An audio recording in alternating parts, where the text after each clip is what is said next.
Mesdames, Messieurs, bonjour. Très heureux de vous retrouver ici en direct de la Porte de Versailles à Paris dans le cadre du Salon international de l'agriculture. Alors on va s'intéresser à la place des agriculteurs dans l'agriculture urbaine. Et pour cela, j'ai le plaisir d'accueillir Anne Hidalgo. Bonjour. Bonjour. Vous êtes maire de Paris et à vos côtés Jean-Pierre Boinat. Bonjour. Bonjour. Juste en face de vous, donc Guillaume Fourdinier. Bonjour. Bonjour. Vous êtes cofondateur d'Agricool, vous aurez l'occasion d'expliquer de quoi il s'agit. Et juste à vos côtés, Christian Lelanne, bonjour. Bonjour. Vous êtes président de l'association française de promotion donc des terroirs et des saveurs. Et puis aussi, vous êtes en charge du pôle agriculture alimentation au sein du Conseil économique, social et environnemental. Et juste à mes côtés, Catherine Degère, bonjour. Bonjour à tous. Voilà, vous êtes journaliste pour campagne et environnement. Alors, Anne Hidalgo, la première question revient à vous. C'est vrai que vous avez lancé le programme donc Pariculteur. Pour vous, c'était important d'inscrire Paris dans la dynamique de l'agriculture urbaine mondiale? Oui, bien sûr. D'abord parce qu'il y a un besoin, une attente, rapprocher la nature, faire une place à la nature en ville fait partie de notre projet, de mon projet pour Paris.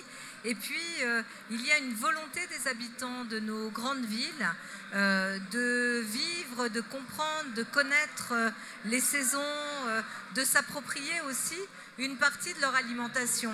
Et donc, on a lancé une première initiative avec les pariculteurs. On produit sur les toits, dans les jardins partagés. On va lancer une deuxième édition de ces pariculteurs. On est d'ailleurs très aidé par les architectes, les habitants qui soutiennent vraiment ce projet. L'idée n'est pas d'être autosuffisant sur le plan alimentaire, mais d'être quand même dans une production significative.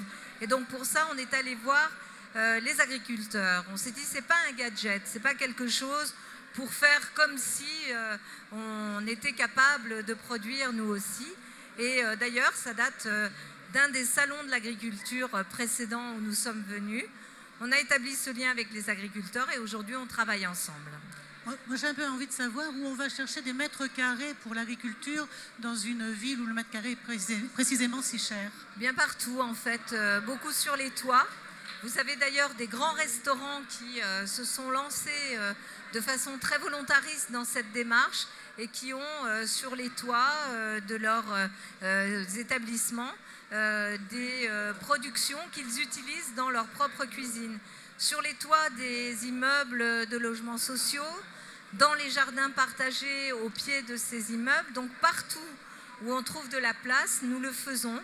C'est très important pour nous et d'avoir en plus une relation très forte avec le monde rural. Ce n'est pas l'agriculture pour les urbains par les urbains, c'est l'agriculture des urbains, mais avec le monde rural et avec le monde agricole. Jean-Pierre Boinat, vous êtes architecte urbaniste, vous dirigez A Green City. Alors c'est quoi la vocation de A Green City, en sachant que, effectivement, vous êtes un architecte de renommée, c'est vous qui êtes à l'origine de la Tour Akbar à Barcelone, vous avez travaillé avec Jean Nouvel, effectivement, dans ce contexte, et vous avez une véritable vision de l'agriculture urbaine, notamment en Amérique du Sud. Oui. En Amérique du Sud, c'était effectivement en Colombie, mais à Green City, en fait, c'est d'abord la volonté d'accompagner la transformation urbaine par l'agricole pour vivre mieux et plus sainement. Ça, c'est déjà un premier objectif. C'est aussi favoriser le lien, justement, entre le monde rural, le monde agricole et la ville. Plus concrètement, c'est aussi, à Green City, c'est une offre de services clé en main, qui permet de créer et de penser en fait des projets d'agriculture urbaine sous toutes ses formes. Et au-delà, c'est aussi promouvoir des lieux d'expérimentation dont nous avons créé un pilote qui s'appelle AgriLab, le laboratoire de l'agriculture urbaine, pour appréhender mieux ce que va devenir l'agriculture urbaine, l'appréhender à tous les niveaux, c'est-à-dire au niveau architectural, paysager, au niveau juridique, puisqu'il y a des nouvelles filières qui se créent, donc il faut leur trouver des statuts, au niveau des assurances, sous toutes ces formes. Donc ces lieux-là, on cherche à en implanter en fait dans les grandes villes, systématiquement. Et c'est vrai que vous avez une véritable ambition pour Paris. Je vous écoute. Oui, pour Paris, en fait, justement, on cherche un toit pour un AgriLab, très précisément. qu'on essaye de faire. Voilà. Donc on est en pleine recherche. On va le trouver ensemble, voilà. Une question peut-être pour Guillaume Fourdinier. Vous êtes fils d'agriculteur et vous installez des containers dans les grandes villes de banlieue, je crois. Ce serait intéressant de savoir comment vous procédez et comment l'agriculteur en tant que tel est reçu au niveau des communes, parce que c'est à un moment donné, je suppose que ça passe par les communes. Oui, tout à fait. Donc Guillaume, je suis le CEO d'Agricool. Donc la mission d'Agricool, c'est de cultiver des fruits et légumes qui soient excellents, qui soient sans pesticides, qui puissent être accessibles à tous et directement au cœur des villes. Donc pour ça, on transforme tout simplement des containers dans lesquels on recrée des conditions idéales pour les plantes, pour pouvoir produire de manière hyper productive dans un container sans utiliser de pesticides avec de l'énergie renouvelable. Donc on a mis un premier prototype à Paris, à Bercy, grâce au soutien de la ville de Paris. Et en fait, donc, on va pouvoir multiplier justement les agriculteurs urbains directement au cœur des villes grâce à cela. Donc on travaille uniquement pour l'instant sur l'Île-de-France et Paris plus précisément. On a fait beaucoup de recherche et développement l'an dernier. On est passé de 1 à 30 personnes. Et donc on va pouvoir positionner les containers dans beaucoup d'espaces perdus. Il y a les toits, mais il y a aussi énormément d'espaces entre les bâtiments, des espaces qui peuvent être un petit peu délaissés. On appelle souvent ça les délaissés. Donc voilà, c'est assez finalement simple de trouver les espaces. Alors, ce qui est intéressant, c'est de voir qu'on est à la préhistoire, quelque part, de l'agriculture urbaine. Effectivement, il faut inventer les modèles économiques, inventer la connaissance des structures. Et puis, il faut se mettre d'accord sur la notion d'agriculture urbaine. Ben justement, Martin Juret, vous êtes juste là derrière. L'agriculture urbaine, c'est quoi ? Bonjour à tous déjà. Et oui, l'agriculture urbaine, c'est l'agriculture dans la ville, mais aussi l'agriculture pour la ville. Concrètement, ça consiste à cultiver des plantes, voire élever des animaux à l'intérieur des villes.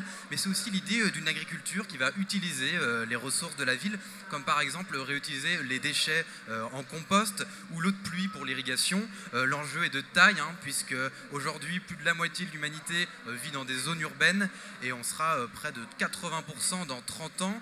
Selon l'ONU, l'agriculture urbaine et périurbaine fournit déjà près d'un quart de la nourriture à la population urbaine dans le monde. Et cette tendance devrait s'amplifier considérablement dans les prochaines années. Alors cette agriculture, elle peut prendre la forme de jardins collaboratifs. Ça, c'est des choses qu'on connaît déjà un peu. Mais il y a aussi des projets beaucoup plus ambitieux. Vous en avez parlé un peu, Madame Hidalgo.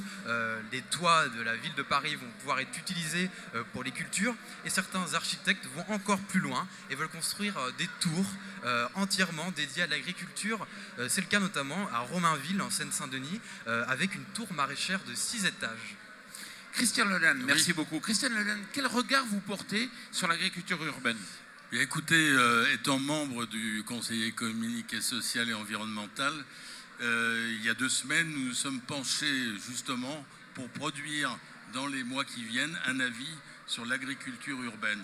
Et je peux dire que Paris est assez exemplaire parce que la communication de la ville de Paris sur l'agriculture urbaine et sur une alimentation durable nous a particulièrement intéressés. J'aime bien le terme de la maire de Paris, disant que Paris est une ville qui consomme, mais qui doit également produire. Et pourquoi pas produire ? Eh bien, on revient au passé des maraîchers de cette région parisienne, Île-de-France, et c'est vraiment tout à fait exceptionnel. Et j'encourage vraiment la ville de Paris à continuer dans tous ces projets qui nous font chaud au cœur, parce qu'avant tout, nous sommes pour une alimentation de qualité pour tous nos concitoyens, pour tous les Parisiens. Et le travail qui est fait dans ce sens par la maire de Paris pour encourager justement l'ensemble des acteurs de l'économie de proximité. Et puis il y a des circuits courts qui sont des circuits de qualité. Et il faut se rapprocher de plus en plus de nos amis agriculteurs qui en ont bien besoin. Et toutes les démarches qui sont faites dans ce sens-là par la ville de Paris nous font chaud au cœur. Merci beaucoup. Guillaume Fourdinier, est-ce que vous avez trouvé le modèle économique ? Je sais que vous avez fait une grosse levée de fonds, mais ce n'est pas le modèle économique pour autant. Non, tout à fait. On est en train de le chercher, le modèle économique, mais il n'y a aucun doute sur le fait qu'on va réussir à le trouver, parce qu'on arrive de toute manière à être très productif au mètre carré, 120 fois plus productif, en fait, tout simplement, et qu'on arrive à produire sans pesticides. Donc maintenant, il faut simplement trouver où on distribue. Donc on a commencé des premiers tests avec la ruche qui dit oui, avec des ventes directes. On va multiplier justement les tests pour voir où c'est le plus intéressant de distribuer.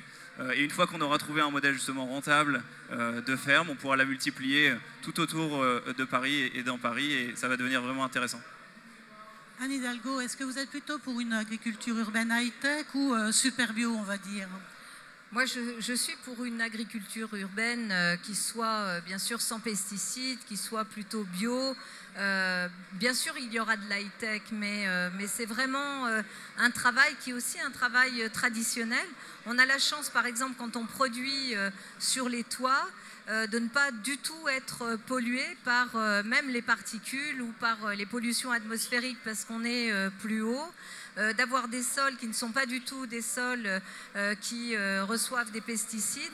Et donc on voit bien la qualité de ces produits-là. Moi je suis pour la qualité. Et par ailleurs, parce que la question des circuits courts est très très importante, on travaille beaucoup, Paris s'intéresse au monde rural qu'il y a autour d'elle. Et nous travaillons avec les chambres d'agriculture, avec les jeunes agriculteurs, pour que justement on favorise aussi ces circuits courts. Comme les quais de la Seine sont désormais piétons, on a décidé d'ouvrir sur les quais de la Seine un grand marché qui sera un marché de producteurs qui pourront venir et là aussi offrir et vendre leurs produits aux Parisiens. Donc tout ce qui peut nous rapprocher du monde agricole, du monde paysan dans le respect de leur travail, en s'inspirant, en les écoutant, en écoutant leurs conseils, doit pouvoir nous faire progresser. Je veux conclure. Paris, c'est vrai, c'est beaucoup engagé. J'ai une équipe qui est formidable autour de moi sur ces sujets-là. Les Parisiens sont extrêmement réceptifs. Mais il y a une ville au monde qui est la ville de Détroit, qui a montré que après le désastre industriel, le fait que cette ville ait beaucoup perdu en habitants et que ce soit une ville quasiment abandonnée, c'est grâce à l'agriculture urbaine que cette ville est en train de retrouver aussi une nouvelle dimension. Et ça doit nous inspirer. Et Paris doit exister à l'échelon international sur l'agriculture urbaine. Jean-Pierre Boinat, j'ai lu dans la presse que vous vouliez faire de Paris la capitale mondiale de l'agriculture. Oui, alors une minute. La structure Green City a entamé un travail de programmation d'une cité mondiale des agricultures, de toutes les agricultures. Donc je profite de la présence de Madame Hidalgo pour lui dire, Madame Hidalgo, vous qui suscitez tellement d'espoir sur les JO 2024, ne pourrait-on pas imaginer construire cette cité mondiale des agricultures?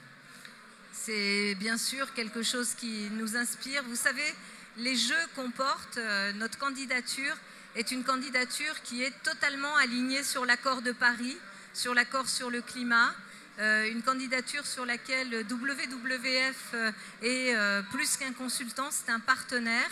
Donc bien sûr, c'est une très belle idée et moi je suis prête à la porter. Et juste en une phrase, Madame Hidalgo, savez-vous qu'à Paris, notamment, aura lieu les 48 heures de l'agriculture? Sven Deral, on vous écoute. Et oui, Sven Deral, cofondateur de la Sauge, et vous avez participé aux 48 heures, même fondateur, je crois, des 48 heures de l'agriculture urbaine. Alors où est-ce que ça va se passer? C'est uniquement à Paris?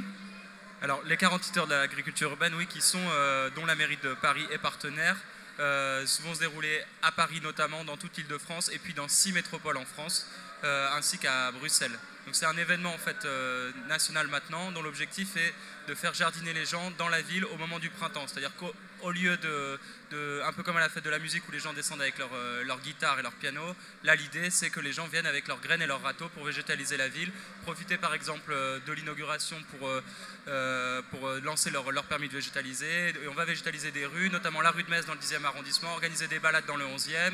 On va créer une ferme aussi à Bobigny, le long du canal de Lourdes. Voilà, il y a énormément d'événements qui vont avoir lieu très rapidement. Et on le voit, ça bouge à Paris avec l'agriculture urbaine. Mesdames, messieurs, merci beaucoup d'être venus ici pour parler d'agriculture et de Paris. Merci à vous. Merci à vous. Merci. J'avais un appel.